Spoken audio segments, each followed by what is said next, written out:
Aqui não há palcos sem mesas. Nesta casa é à mesa que tudo acontece. Casa da Cidade é uma comunidade cristã que vive há 25 anos às portas de Lisboa. Quinzenalmente, queremos trazer para este encontro vozes que nos encorajem e construam. É a partir das verdades partilhadas e refletidas que a esperança é repartida como se de pão se tratasse. E é por experimentarmos a esperança que não a podemos guardar só para nós. Falamos em casa. Não é a advertência popular da nossa língua. É a disponibilidade de conjugar no presente as conversas que gostávamos de ter à mesa da nossa casa convosco. A porta está aberta, mas há um sinal. É proibida a entrada a pessoas perfeitas. Hoje recebemos na nossa casa uma convidada, amiga da família, que foi descrita na imprensa como tendo uma fala suave e ponderada, sem a trovoada instintiva e poderosa que é a sua voz belíssima projetada em palco. Temos à mesa a nossa querida Selma Wamus. Com ela está o pastor João Martins, cuja voz poderia ser descrita quase da mesma forma. Num tempo em que há demasiado ruído social, nunca foi tão necessário termos vozes acutilantes que se levantam em nome de Jesus nos cenários mais improváveis.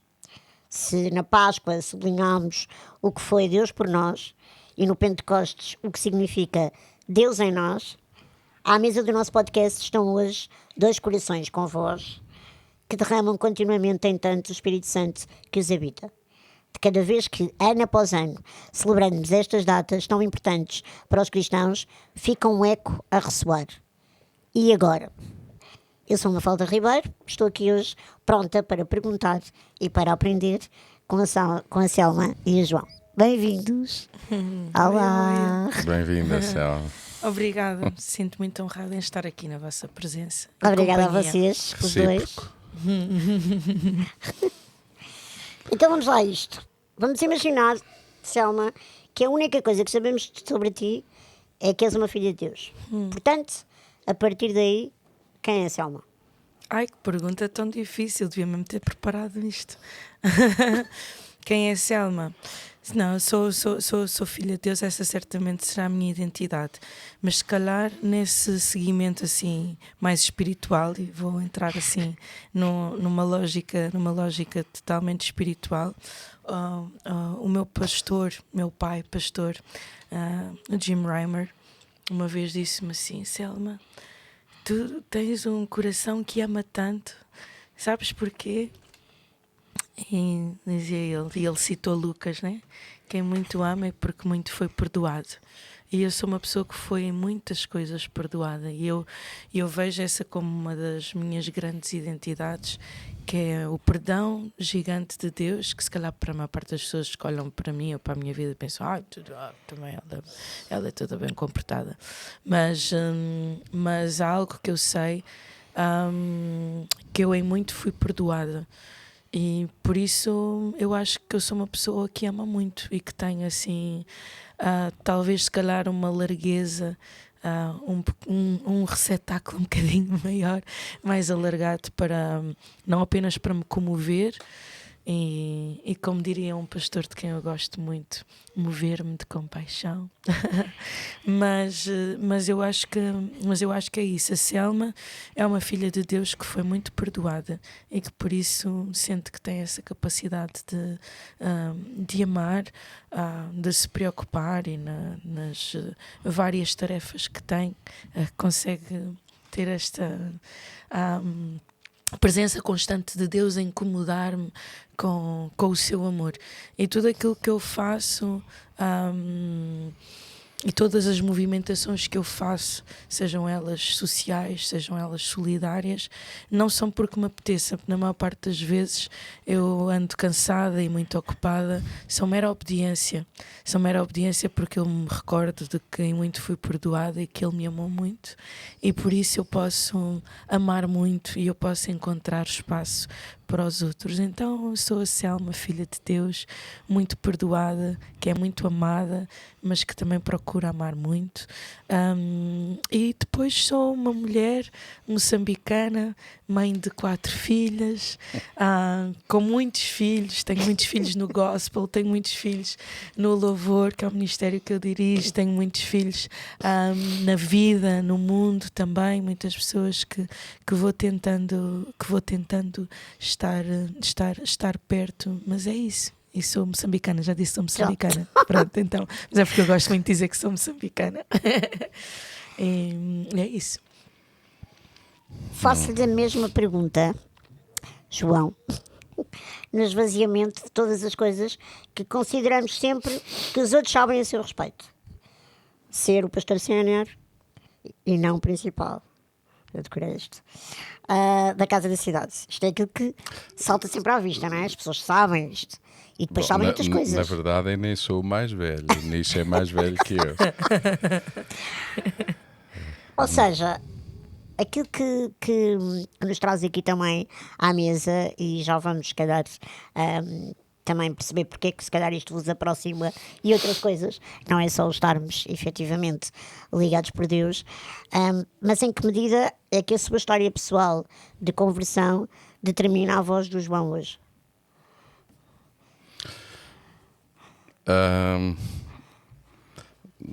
É muito difícil, é realmente difícil responder a tudo isso. Assim, eu acho que aquilo que me impressionou, eu diria mesmo que me deslumbrou, estando eu familiarizado com o que seria e com o que era frequentar uma igreja, ou são palavras que eu cada vez aprecio menos, frequentar e assistir. Assistir, não é? Eu ia dizer isso. Sendo eu uma pessoa, uma criança, desde que me lembro, a minha mãe, pela mão da minha mãe, enfim, assistia numa igreja, frequentávamos uma igreja, havia uma noção de, eu diria, de respeito, de temor, e isso existia, mas eu não tinha uma experiência de conhecimento pessoal de quem Deus era. E isso ocorreu, e ainda hoje eu não sei quem Deus é, a eternidade é mesmo isso, por isso é também em termos de tempo, a oportunidade para o conhecer. Portanto, quem julga que conhece Deus está muito longe acho eu, de perceber que verdadeiramente o conhece, mas aquele meu primeiro contacto pessoal, do qual eu dou testemunho até ao meu último fôlego na vida, foi isso que me impressionou. E eu sei que isto precisávamos de mais tempo, mas a noção que eu tive de Deus é um Deus Pai, um Deus amoroso, cheio de graça, mas também cheio de verdade, não é? E sem dúvida que o que me impressionou foi o amor de Deus por mim também. Eu também me foi perdoado muito, mas ainda hoje o que me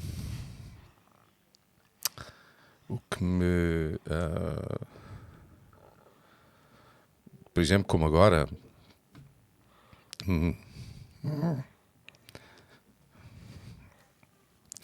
me faz ficar sem palavras. Não é só o que Ele me perdoou, é que eu nunca vou conseguir amá-lo como eu sou amado.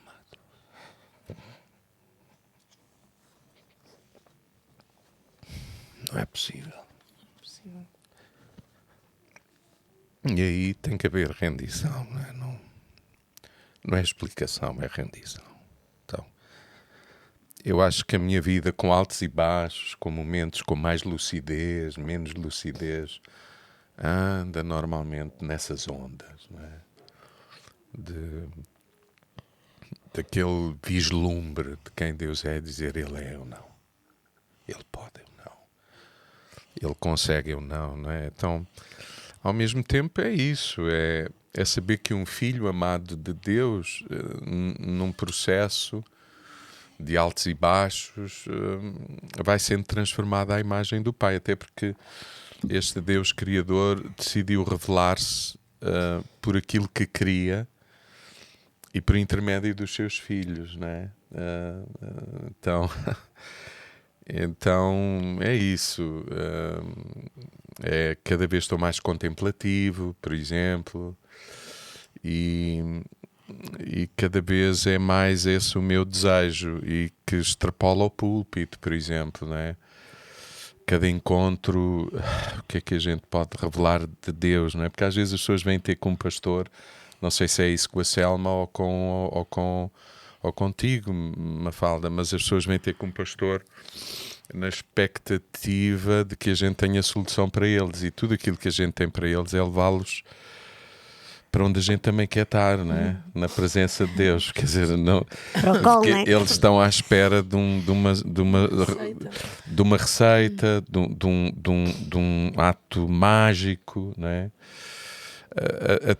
Até nós com Deus temos muito essa noção. A gente quer ir a Deus para não precisar de ir mais a Ele, quer dizer, a gente vai lá para ver se Ele resolve, para pronto, finalmente a gente pode viver a nossa vida sem Ele.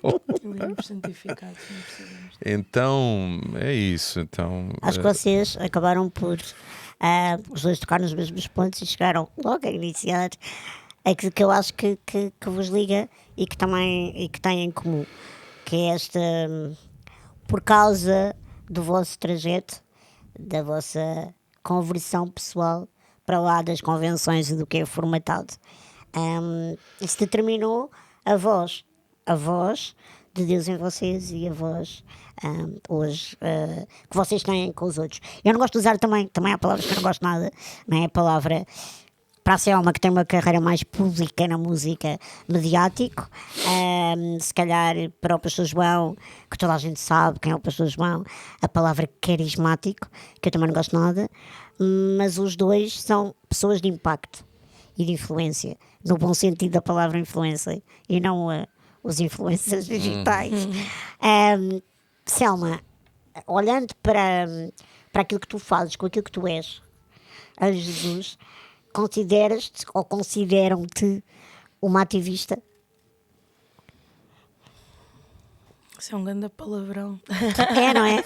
É até aquela palavra palavrão. Que, usada para o bem, se calhar nós gostamos mais, mas também pode ser muito mal usada. Não, mas eu acho que sou muito vista como uma pessoa ativista, e aquilo que eu procuro esclarecer às pessoas é que o meu ativismo muitas vezes é mais artivismo, é servir à arte com uma determinada intenção, mas acima de tudo tentar. Eu acho que em todas as camadas, em todas as coisas que eu faço, eu procuro tornar bem claro a evidência daquilo que Deus está a fazer em mim e a razão de ser.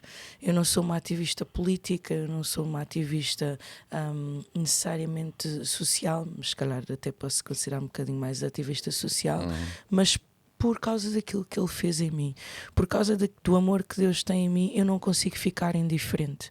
Por causa do que Deus faz em mim, eu recuso-me a viver uma religião ou a ser super espiritual e ser muito zen e estar muito bem só para mim e não desejar transbordar. E eu vou voltar a isto, e se calhar é um bocadinho repetitivo, mas é um mero ato de obediência. Eu tenho tantas e tantas vezes que não me apetece nada. Não me apetece mesmo nada. Na minha carne não me apetece servir, na minha carne não me apetece fazer uma série de coisas, mas como o pastor João estava a dizer, por causa desse grande amor, é uma luta muito grande estar indiferente a este grande amor que Deus tem por nós. E querer comparar é impossível, mas querer ser aperfeiçoada nele é algo com que eu acordo todos os dias, e todos os dias eu procuro fazer este exercício que é: Deus, o que é que eu posso fazer hoje para estar mais próxima de Ti? E eu sinto-me tão falível, tão dependente de Deus. E acho que isso tem sido a minha maior salvação. Eu estou muito consciente da minha fraqueza, estou muito consciente da minha total dependência de Deus e alimento-me disso. E sei que quando me alimento, aquilo que transborda é alegria. Eu sou uma pessoa alegre, graças a Deus. É mesmo literalmente, graças a Deus. Eu busco paz, graças a Deus. Eu busco e eu sinto paz no meu coração. E isso foi uma conquista de muitos anos. Durante muitos anos eu não sentia paz no meu coração. Então, este mover na sociedade é por causa do seu amor. Quando me movo em meios com pessoas muito conhecidas, seja um Presidente da República, seja um Ministro, eu não me sinto menor porque eu sou filha do Rei. Eu não me sinto superior também porque eu sou filha do Rei. Então há sempre um jogo de procurar ouvir a Deus e diminuir-me. E não sei se tu estiveste numa das minhas festas de aniversário, mas Deus falou muito comigo no final do ano passado, porque se calhar tenho este percurso em que Deus tem-me acrescentado muito, tem abençoado com muito, e Ele muitas vezes diz assim: filha, é preciso que tu diminuas para que eu cresça em ti. É preciso que tu diminuas para que eu cresça em ti. Então os grandes palcos, as grandes oportunidades ou grandes personalidades não me impressionam, porque eu sei que Ele é tão maior. E tem-me dado a oportunidade de estar em tantos sítios. Mas eu hoje de manhã eu faço um trabalho voluntário no Centro de Dia, aqui com uma comunidade que também vocês trabalham, que é o Centro de Dia da Curpi, do Prior Velho. E grandes são os tempos que eu tenho com estas pessoas idosas e aquilo que elas me ensinam sobre o poder de Deus e sobre aquilo que Ele ainda quer fazer naquelas pessoas que acham que estão em fim de vida. Então, não sei se respondi à tua pergunta em relação ao ativismo, mas eu busco na arte o potencial de mostrar quem Deus é. E esse é o meu maior ativismo, de encontrar amor, de encontrar perdão, mas acima de tudo eu sou muito interesseira. Eu procuro sempre a oportunidade de, através dos lugares onde Deus me coloca, de falar sobre o amor de Deus, porque às vezes não é nas conversas, às vezes não é no ato em si, mas é nas oportunidades que Deus dá de alguém me dizer: eu sei que tu és crente, então, mas o que é que tu achas de... Vez após vez após vez após vez eu recebo um telefonema, uma chamada, uma mensagem: podes orar por mim, podes falar com aquele teu Deus, gostava de conversar contigo. Teu e Deus então, é tão giro, mais do que mas eu também acho que isso é importante, porque num mundo em que nós vivemos com tantos deuses e com tantas formas de acreditar, o nós assumirmos como cristãos é muito revolucionário. E ver que os outros reconhecem. Muito revolucionário. E ver que as pessoas sabem que o meu Deus é um Deus cristão é algo muito valioso para mim. Eu não quero ser confundida. Nestes critérios, acabaste por enumerar uma série deles, que são aqueles que tu vives. Acho que esta pergunta é para os dois. Então, assim, se calhar, com base nisto, não deveriam ser todos os cristãos mais ativistas? E se não são, porque é que vocês acham que isso acontece? Bom, é assim, eu acho, e a Bíblia fala disso, a palavra fala disso. A Bíblia diz que fé sem ação é uma fé que não tem vida, né? Portanto, ou seja, a fé sem obras, sem ação, né? E quando eu falo de obras, falo também de falar, de encorajar. Não é só, enfim, suprir as necessidades com bens, enfim. Não, é sem uma ação. Quer dizer, há uma necessidade diante de nós que precisa de ser correspondida, né? Portanto, e quem tem relação com Deus, né? Que a Bíblia chama de fé, portanto, a Bíblia chama fé a quem tem relação com Deus. Portanto, são as pessoas que escutam, que desenvolvem a sua vida de relação com Deus de forma natural, quer dizer, e o ativismo, usando a tua expressão, Mafalda, o ativismo é resposta, quer dizer, é uma resposta a uma necessidade que de repente apareceu ali diante de nós, não é? Então, realmente eu acho que um cristão que tem relação com Deus e que escuta a palavra, ele sabe que tudo aquilo que tem é para repartir, não é? E o melhor exemplo disso é a vida de Jesus, que, sendo um filho de Deus, na medida em que desenvolvia a sua relação e a sua intimidade com o Abba Pai, não é? Era essa a razão porque ele se repartiu, se doou, se deu, não é? Aliás, isso é visível até quando os discípulos perguntam a Jesus. Os discípulos percebem que há momentos em que Jesus está ausente, não é?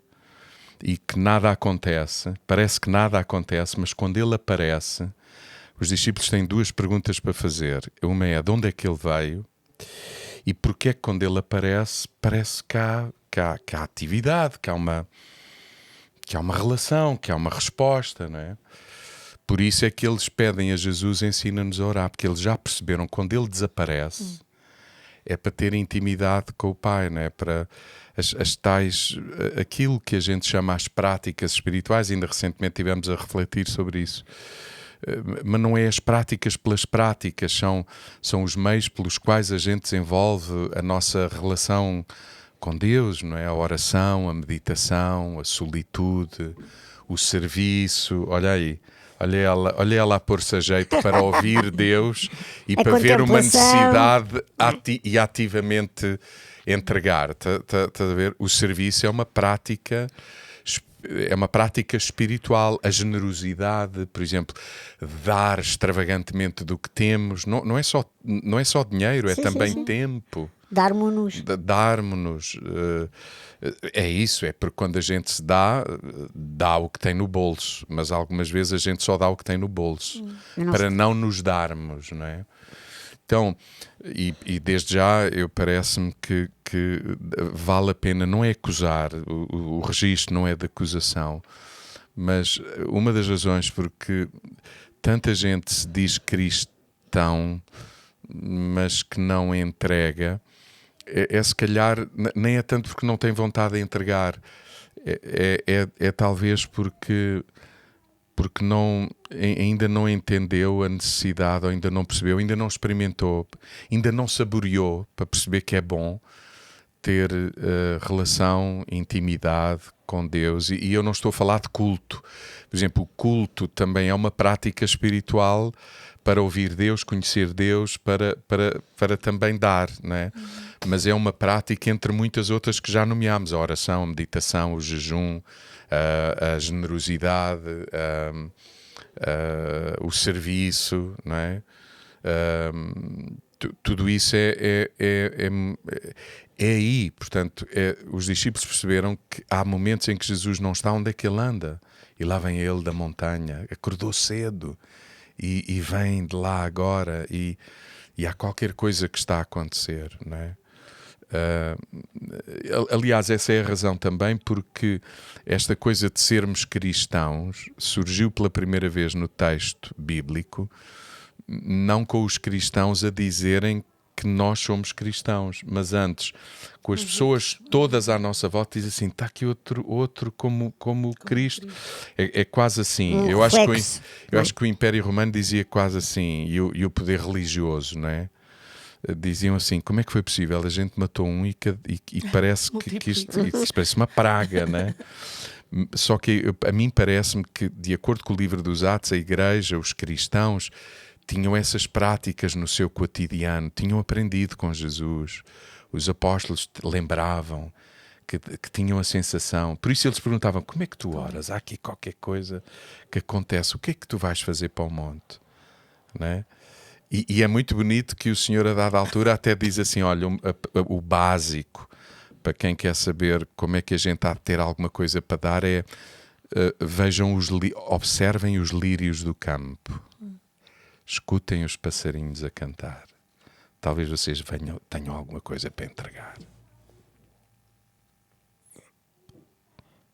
Nós ouvimos-lo falar nesta base do ativismo, então traz uma série de, quase uma aula para nós, acerca das disciplinas espirituais. A palavra disciplina assusta. A nova era, a modernidade, não é? A maneira como os ativistas também estão, quando não estão... Mas toda a gente está a ser disciplinada. A pergunta é... Uma das críticas que mais se ouve em relação ao cristianismo nesta era é, se calhar, a sua necessidade de desformatação. Eu, por acaso, já ouvi nesta casa o pastor João dizer qualquer coisa como: um dia eu chego aqui de manhã à porta e digo, hoje não prego. E depois quer ver o que é que acontece, o que é que eu vou fazer. Não é? Quando já está instituído que é isso que vai acontecer. E será, obviamente, e se isso acontecesse, um dia ainda vai acontecer, vamos ter aqui um pontapé, como se costuma dizer, numa formatação, que na cabeça das pessoas é a liturgia, é o domingo. Precisamos de exercitar uma fé fora da caixa ou ter uma igreja fora da caixa? Para os Vocês. dois. Eu tenho a certeza que já te perguntaram, ou já te disseram várias vezes, Selma, tu és muito fora da caixa. Sim, sim. Não tenho assim uma ideia formada, porque não fiz o trabalho de casa e não li esta pergunta, mas estava a pensar que na semana passada eu estou no Ministério de Louvor e na semana passada, exatamente há uma semana atrás, eu andava cansada, etc. Pedi que orassem por mim. E a minha pastora tem estado a partilhar algumas palavras comigo e uma cantora de quem ela gosta muito, e ela é assim meio revolucionária, e ela dizia: olha, nós temos de estar na igreja com um sentido de despertar e de participação e de ação muito maior do que aquela que nós temos estado, em vez de estarmos só aqui a assistir e a frequentar. Então ela passava-me assim muito, ela disse: olha, gostava muito que pudesses ministrar-nos também nesse sentido de sermos mais reativos em relação à presença do Espírito Santo. Se estamos a sentir algo, então que deixemos que o Espírito Santo tome conta da reunião e que nós possamos seguir, não um programa, mas possamos seguir o Espírito Santo. E eu tenho andado um pouco a meditar em algumas palavras, e nessa sequência, na semana passada, porque eu estava muito cansada, e eu amo quando Deus faz e mostra que Ele é que é Deus. Aí eu pedi para orarem por mim e disse: olha, eu estou mesmo fatigada, fisicamente fatigada. Então só Deus mesmo para fazer alguma coisa. E à medida que o tempo de louvor foi começando, Deus foi-se revelando através de outras pessoas no grupo de louvor, a falar, a dar palavra, a dar direção, e nós tivemos um culto de 2h30 em que não houve pregação, e as pessoas saíram de lá cheias porque Deus começou a falar, não através de mim, mas através de outras pessoas, e eu senti mesmo essa direção do Espírito Santo, em incentivar as pessoas a falarem, as pessoas a orarem umas pelas outras na congregação, e foi uma experiência de um bocadinho de sobrenatural, que é quando nós deixamos que Deus tire o programa. Bem, o pastor disse assim: bom, eu sinto que não há nada, a minha pregação não faz sentido absolutamente nenhum. o Espírito Santo tomou completamente conta deste tempo de culto, e as pessoas estavam saciadas, e nós podemos saciar-nos. E estamos numa era em que falamos muito estou em desconstrução, que é uma palavra assim mais do mundo, e eu não sei, mas o que eu sei é que Deus é um Deus, como dizia o pastor João, nós não conhecemos nada de Deus, não é? Nós ainda falta tanto para nós conhecermos. Então sim, nós estamos em contínua desconstrução, sim, nós estamos em contínua desformatação, porque tudo aquilo que é, para mim, não é? Tudo aquilo que é humano, tudo aquilo que são as nossas forminhas de estar, estão muito aquém daquilo que Deus quer, pode e vai fazer, não é? E para mim a vida de Jesus é um enorme exemplo em relação a isso. E para mim, quando eu vou à palavra, eu lembro-me que quando eu comecei, e tendo crescido numa família não cristã, e quando eu comecei a despertar, eu dizia à minha mãe: mãe, Deus está a falar comigo. E ela: ai, mas esta mulher. Eu lembro perfeitamente de dizer ao meu pai, disse: olha pai, eu converti-me, eu agora sou evangélica. E ele: ai, tu agora vais ser uma daquelas fanáticas. E eu disse: olha, não sei, pode ser que aconteça, porque eu estou tão apaixonada. Eu não sei, eu perdi aqui o controle. E quando nós temos esta perda de controle daquilo que Deus está a fazer, é uma loucura tão boa, que eu acho que sai fora do formato, sai fora daquilo que são os padrões, sai fora daquilo que nós planeámos, daquilo que nós alguma vez pensámos. Então eu não tenho nada contra nós sermos desformatados, desconstruídos enquanto cristãos, porque eu acho que Deus ainda quer fazer coisas que nós não sabemos, ainda não nos foi revelado, baseado sim na palavra. Queria pegar aqui na nossa espada. Quando falo de fora de formato e desconstrução, falo sempre de algo arraigado debaixo da orientação da palavra, arraigado mesmo João, à palavra.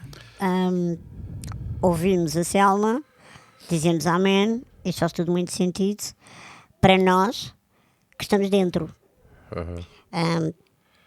E quando eu falo de estas vozes de crítica, quando as pessoas falam dos cristãos, não é? Esta desformatação era muito mais fácil se não houvesse a instituição igreja, que eu não estou a falar se é a igreja católica, porque também é cristã, não é? Se é nossa, mas vocês já usaram várias vezes este exemplo. De facto, olhando para Jesus, ele foi o precursor do rompimento da norma, mas depois nós temos que levar as boas novas, nós temos que ligar-nos ao que está lá fora, nós temos que fazer com que as pessoas que estão lá fora e que ainda não conhecem este Jesus que nós nos apaixonamos, não sintam que nós somos todos estranhos e esquisitos. Não é? E portanto, a minha pergunta para si é: como é que se prega este rompimento da norma e o conceito de obediência ao mesmo tempo? Bom, eu estava aqui a ouvir a Selma e a pensar que, por exemplo, as comunidades cristãs do sul do Brasil, no Rio Grande do Sul, por exemplo, nesta altura, estão completamente fora da norma. Portanto, as pessoas não se estão a encontrar como se encontraram durante décadas nos edifícios a que a gente chamou igreja. Mas a Bíblia, a gente não vai aqui entrar numa discussão teológica, mas a Bíblia chama mais do que igreja, não chama igreja, não diz que o edifício é que é a igreja. A igreja é a comunhão dos santos, é a partilha, é a vida em comum, é a oração, é essa vida comunitária, não é? Por exemplo, nesta altura, no sul do Brasil, a liturgia mudou completamente. E a pergunta aqui é, e eu tenho vindo a escutar, de que a igreja ainda está a ser a igreja e a adorar a Deus e a amar as pessoas. Só que em primeiro lugar, é fora do edifício.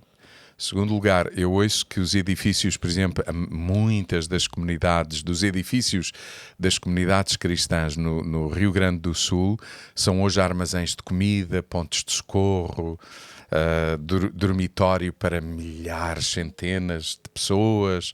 Quer dizer, não há forma de montar o edifício e a igreja ir para lá um domingo às 9, às 11 e fazer tudo como um palco, a música, o som. Não há nada disso. Mas a igreja não deixou de ser igreja. O nosso problema é que, por exemplo, quando nós olhamos para o livro dos Atos, a igreja, o nascimento da igreja com o dia de Pentecostes que celebramos há uma semana atrás, o formato da igreja era em casas, em perseguição, quer dizer, em comunhão, no partir do pão, nas orações, no partilhar da vida. Cada um trazia o que tinha, não havia falta. As pessoas não tinham falta daquilo que era essencial para a vida, porque cada um partilhava o que tinha. Isso é culto. É bom a gente perceber que só há edifício na igreja cristã no 3º século. Portanto, até lá era tudo bem, mas cuidado, porque hoje era bem orgânico, mas as pessoas estavam mesmo juntas e não era num edifício. Elas não se juntavam num edifício para assistir ou para participar. Elas estavam juntas umas com as outras para repartir dom, virtude. Portanto, é disso que estamos a falar. Então, nada contra um palco, música, cadeiras todas viradas para o palco como se de um teatro ou um cinema se tratasse. As luzes. A questão não é nada contra isso. O problema é quando a gente vê nisso tudo o que a igreja pode viver num domingo. E não é verdade. Seria tão bom que assim que a gente se encontra, um tem uma palavra, o outro tem um beijo. Eu hoje mesmo conheci alguém, na verdade eu conheço da multidão das pessoas que vêm à casa ao domingo. Aquela cara era-me familiar, mas eu nunca tinha falado com ele. Ele hoje disse-me que aquilo que o agarrou aqui, ele nunca tinha entrado numa igreja, aquilo que lhe falou imenso. Quer dizer, eu não tenho explicação. Não foi a palavra de nenhum pastor, não foi a música que ninguém cantou, ainda que fosse a Selma a cantar, seguramente que era significativo. Mas, não, estou a ser irónico, claro. Mas sabe o que? Ele disse-me há uma hora atrás, ele disse-me, o abraço que alguém me deu aqui, demorado, as pessoas não sabem o quanto eu ansiava por um abraço daqueles. Aquilo prendeu-me, ou seja, aquilo foi uma expressão de Deus lá. Então talvez seja bom às vezes os rompimentos naturais, como estas catástrofes no sul do Brasil, para a igreja perceber que tipo de liturgia nós estamos a usar e o que é finalmente ser como Cristo no trabalho, em casa e até no domingo quando a gente se encontra.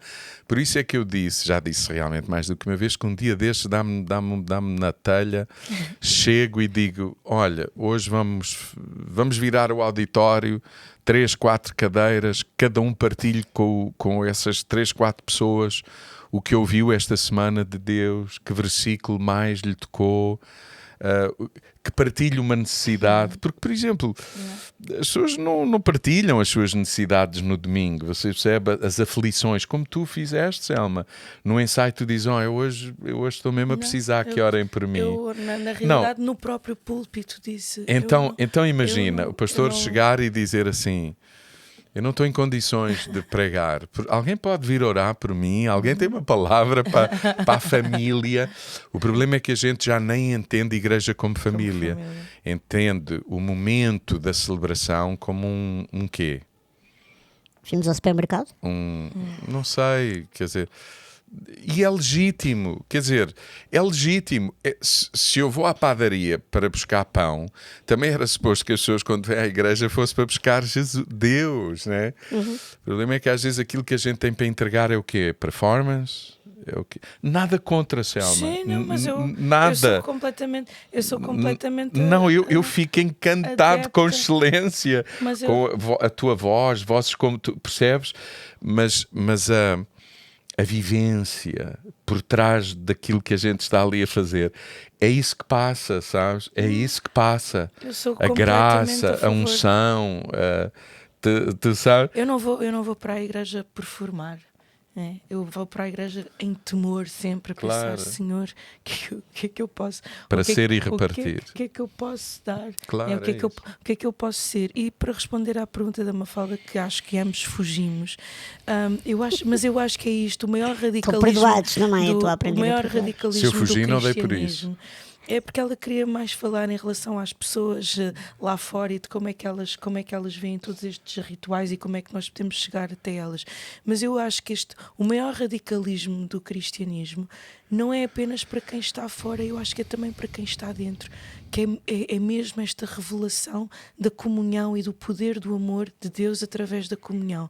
Então, quando me perguntam, olha, eu até curtia ter um bocado mais de Deus na minha vida, mas a tua igreja isto ou aquilo, isso não, mas nós podemos fazer e ser igreja agora, aqui, eu posso orar agora por ti, queres entregar a tua vida a Jesus, eu já fiz isto no carro, numa cadeira, noutros sítios, é este entendimento das pessoas, claro, de um momento para o outro perceberem, eu posso ser a igreja também, e as pessoas anseiam por isto, as pessoas anseiam por serem aceites e recebidas, as pessoas anseiam por um abraço, anseiam por alguém que está disponível para olhar para elas nos olhos. Eu faço muito este exercício nos concertos, eu olho para as pessoas nos olhos, as pessoas ficam às vezes tão constrangidas e eu olho, não é para que elas fiquem assustadas, eu olho para transmitir o amor de Deus, porque às vezes não há palavras, não há voz, às vezes é só um olhar, é só um abraço, eu olho e dou as mãos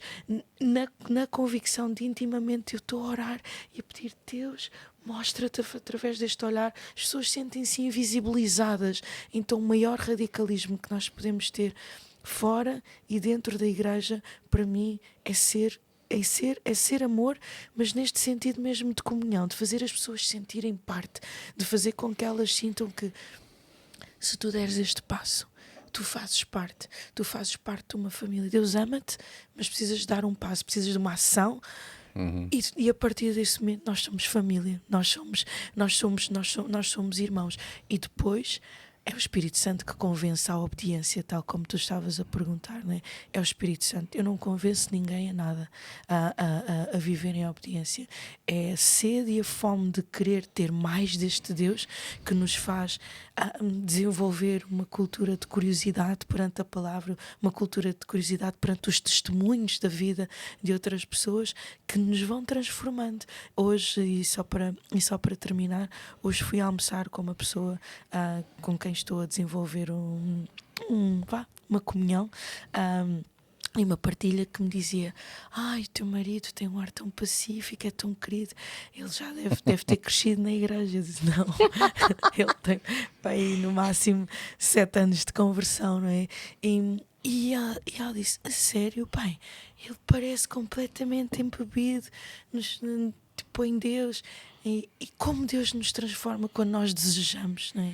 Quando nós ansiamos por isso. Então eu acho que esse é o maior ato de revolução, que é, se eu fui transformada, se o pastor João foi transformado, se o António foi transformado, então o Marcelo, o André, o João, estou a falar aqui de pessoas do governo, todos podem ser transformados.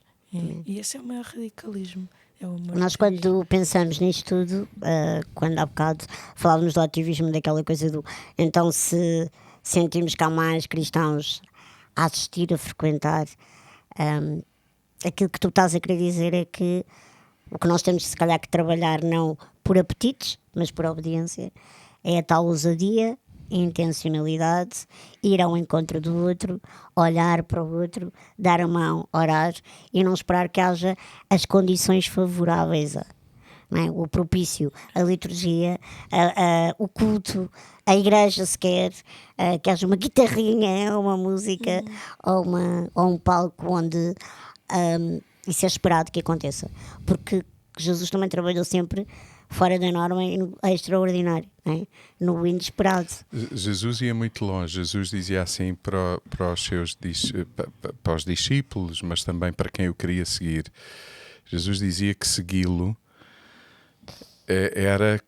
as pessoas que o seguiam deveriam ter noção de que ele não tinha, de que ele fazia de uma pedra o lugar para reclinar a sua cabeça. Quer dizer, não há condições favoráveis naquele sentido.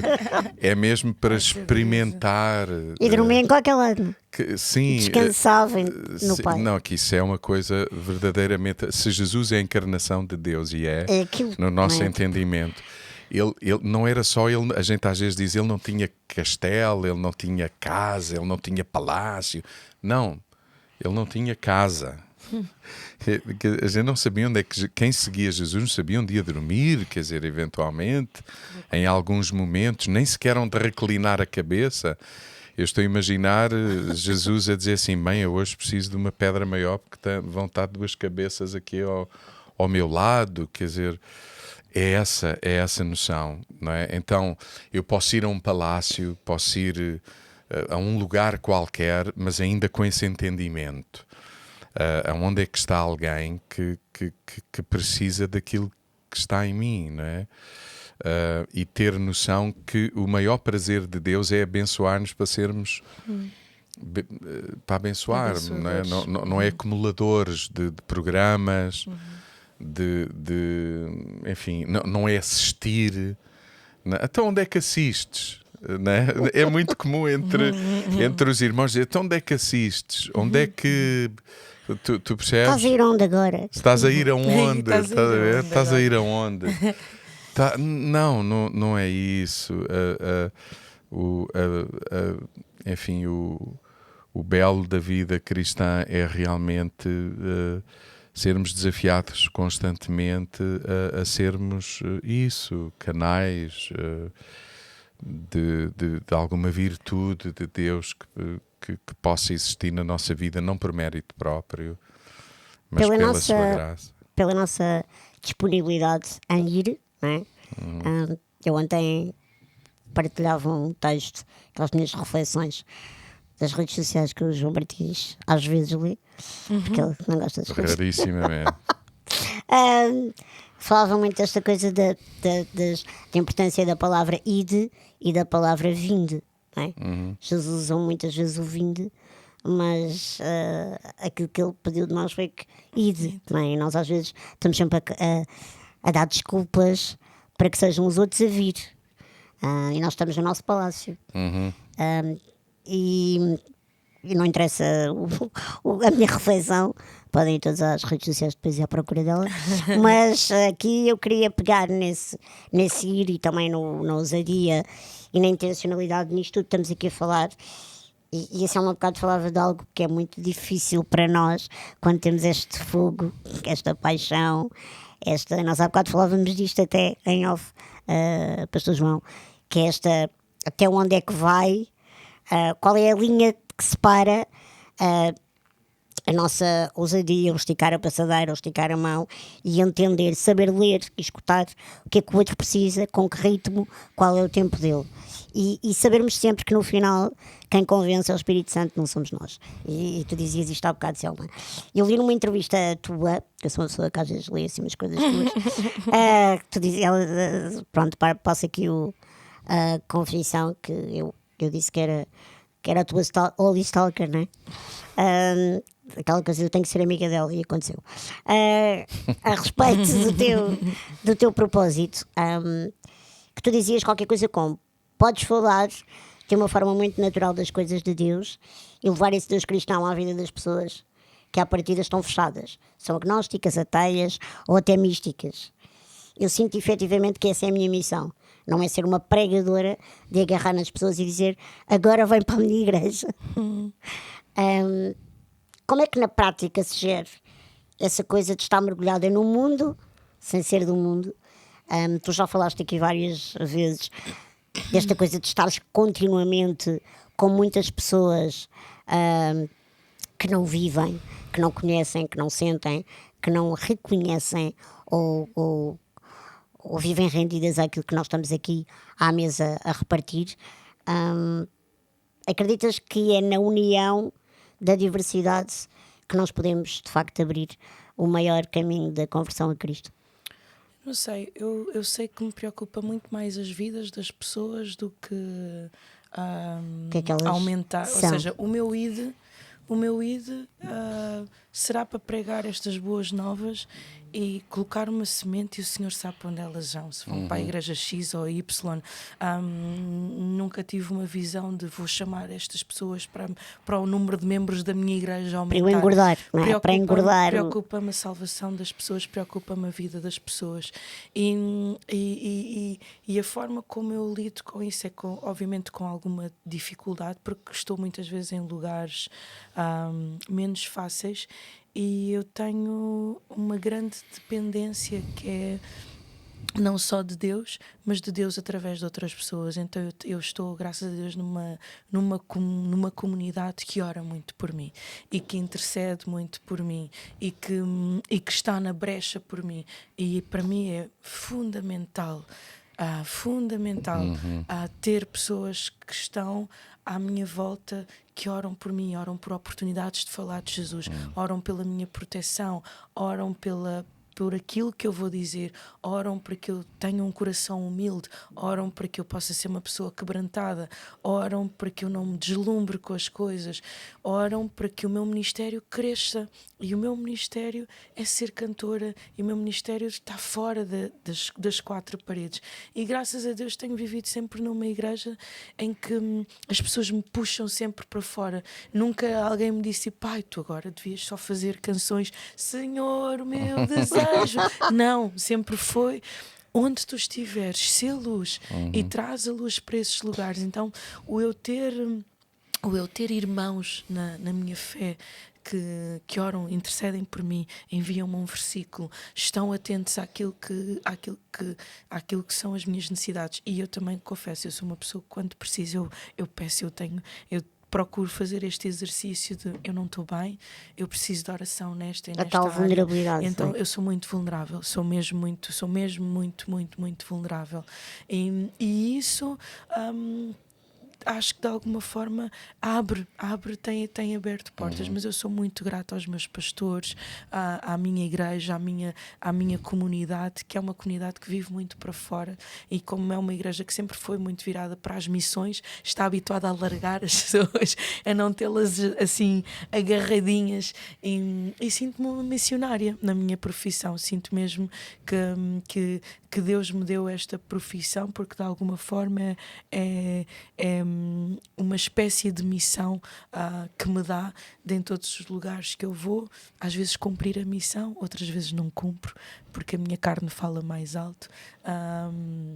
Mas Deus continua a dar-me essa oportunidade de ser missionária nos lugares onde vou. A minha carne entenda-se natureza humana. A minha natureza humana, sim. Acho que estamos todos em família e de facto somos mesmo muito abençoados. Por isso também é importante aqui às vezes trazer estas frases que eu acho que não é um problema, mas é uma coisa que tenho uma grande memória visual. Eu estou sempre a dizer que é o meu corpo de formiga e a minha memória de elefante. Ainda há bocado estávamos a conversar e eu dizia: pastor João, lembra-se daquela conversa que tivemos? Ele fica assim a olhar para mim com aquele ar tipo: filha, não leves a mal, mas eu falo com... Pronto, é normal que quando tem impacto, não é? Ideia. Aliás, e quando nós sabemos que vem do Senhor e se calhar não do João, e que ressoa em nós, então ainda mais fica, e lembramos exatamente onde é que estávamos, o que estávamos a fazer. E a propósito disto que tu partilhaste da tua comunidade, eu nunca mais me esqueço de uma frase também dita por um pastor que está aqui sentado à mesa, e não somos nós as duas, que me incomodou no bom sentido, que é isto que nós devemos procurar numa igreja, numa comunidade, que é... estávamos numa reunião de trabalho, não é? De coisas que acontecem na casa e que eu estava envolvida, e lembro-me até para não chegarmos a estes estados de cansaço, não só emocional mas físico, e o pastor João parou tudo e disse alguma coisa como: ok, mas nós não estamos aqui a criar princesas para estar no palácio. Portanto, no dia em que aquilo que tu possas fazer na casa te roubar energia, tempo ou para estares a cumprir aquilo que o Senhor quer que tu faças lá fora, sou eu mesmo que te mando tirar tudo.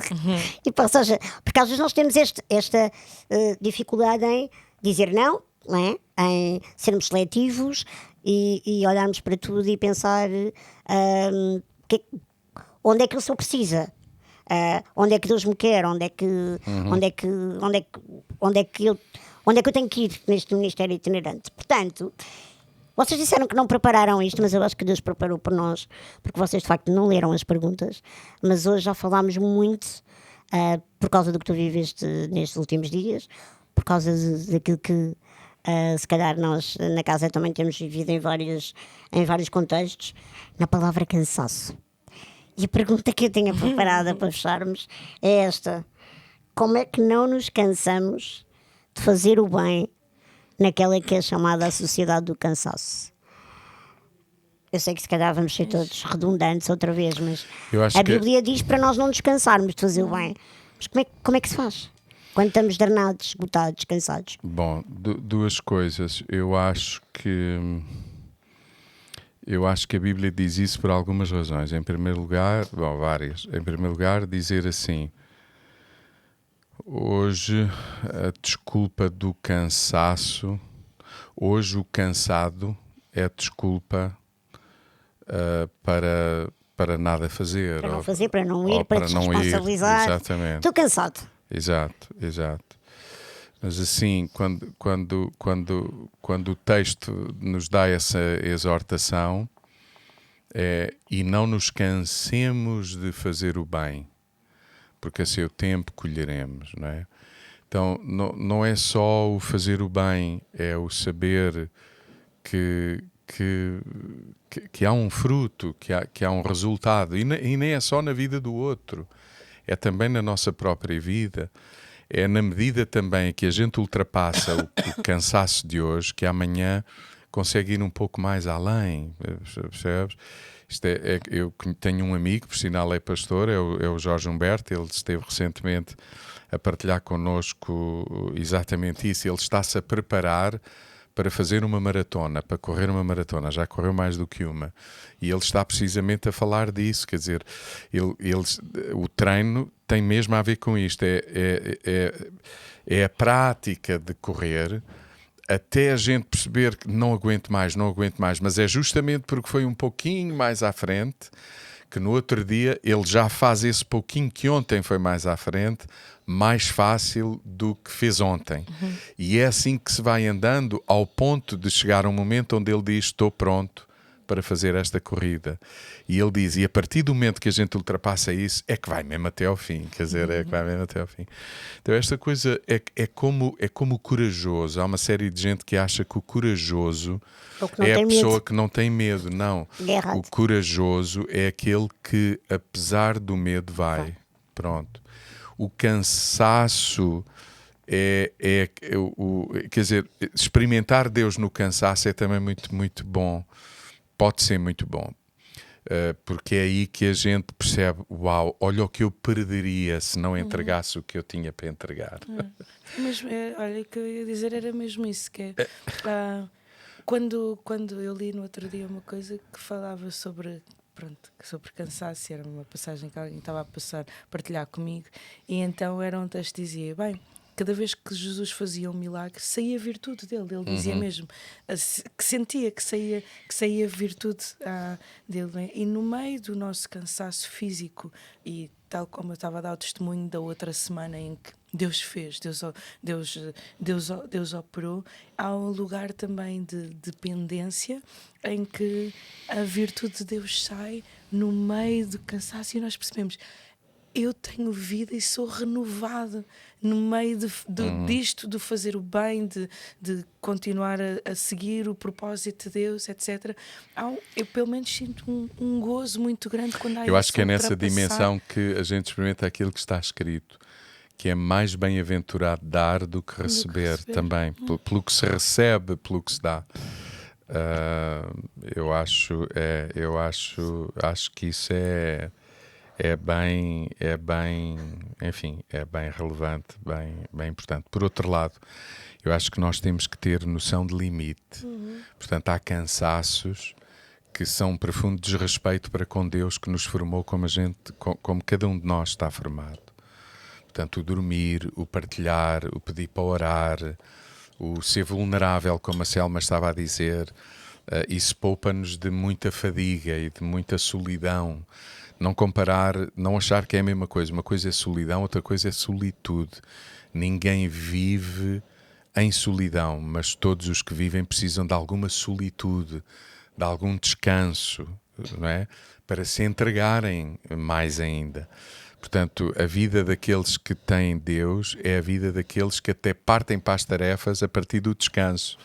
Não é tanto, não é? Nós pensamos em descansar como aquilo que a gente merece depois de ter feito o que fez. Mas à luz do texto, isto era outro podcast, à luz do texto, o descanso é o ponto de partida para. Portanto, Quero não é? ouvir esse podcast. Não, mas Fazemos a parte 2. é isso que a Bíblia ensina. O primeiro dia do homem, a gente tem dito isso em vários contextos, o primeiro dia do homem foi descanso. Porquê? Se ele não fez nada, para que é que ele está a descansar? Ele está a descansar para que tudo aquilo que ele faça seja a partir do descanso e descansadamente, mesmo que esgotado nas suas forças físicas. Porque é assim, quando estamos esgotados na força física, dormir resolve tudo. Mas quando não estamos descansados a fazer tudo aquilo que o Senhor nos pede para fazer, não resolve. Por mais que a gente durma, a gente sabe que há qualquer coisa que está em falta. Faz algum sentido o que estou a dizer? Pronto, é disso. Tudo. Da minha parte, quero agradecer-vos este banquete e dizer que acho que a oração que é mútua para todos nós é que nós nunca nos cansemos da presença de Deus, porque só nela é que nós ganhamos força e que respondemos a este e agora o que é que fazemos e para onde é que vamos. Desta aí uma boa, desta uma dica boa, Mafalda, que é nunca nos cansemos de fazer o bem de ir ao encontro de Deus, essencialmente também. Obrigada. Obrigada. O Falamos em Casa é uma produção da Casa da Cidade. Encontram mais informação sobre nós em www.acasadacidade.com. Estamos juntos todos os domingos, às 9 e às 11, presencialmente e online. Que esta conversa seja um convite para nos visitarem.